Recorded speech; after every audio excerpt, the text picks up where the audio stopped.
Hi, my name is Laura Paul. I'm the executive director of Lowernine.org. We're a volunteer organization rebuilding homes in the Lower Ninth Ward that were damaged in Hurricane Katrina in 2005.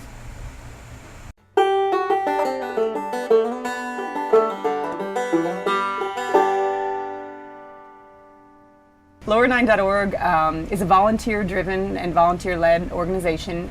We have a very small staff to support the work.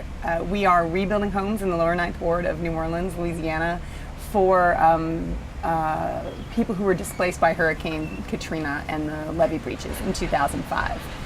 It's 2012. We're still recovering from that event and from those levee breaches.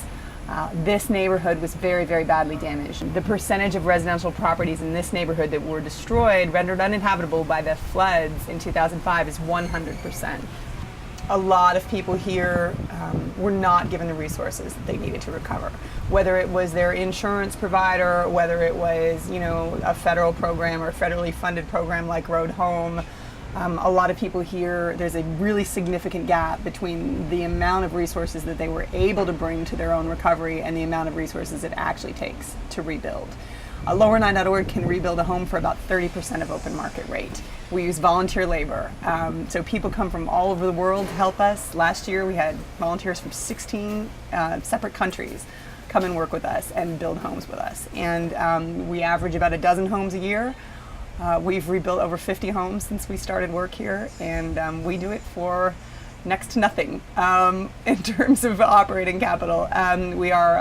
Nobody stretches a dollar farther than we do, and we're proud of that.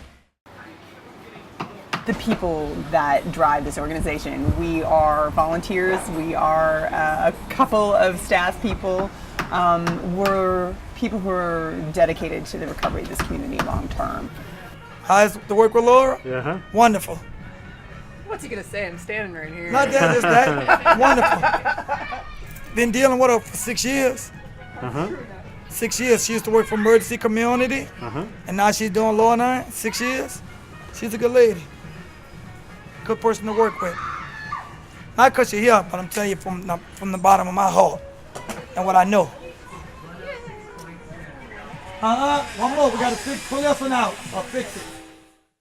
I think it just comes down to a question of doing what's right. Under no circumstances should the people who lived in this neighborhood not be given every possible opportunity to repair and rebuild their lives. And this neighborhood had one of the highest rates of African American home ownership in the nation.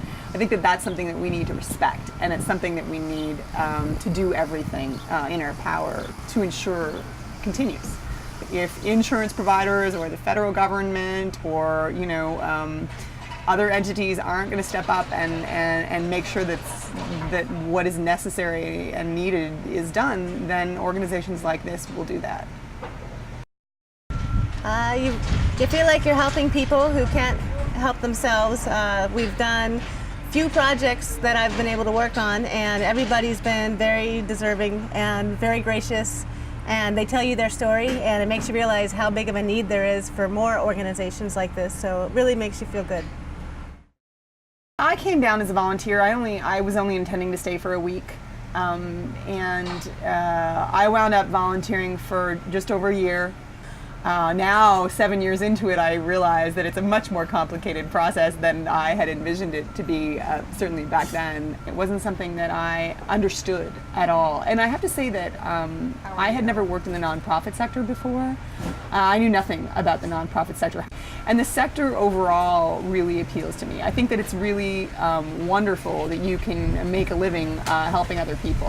And I think volunteers are amazing. I had some of the best times of my life volunteering. I think that volunteerism is one of the most rewarding things you can do. And so having had the experience that I had and being able to help other people have similar experiences is also really, really rewarding for me.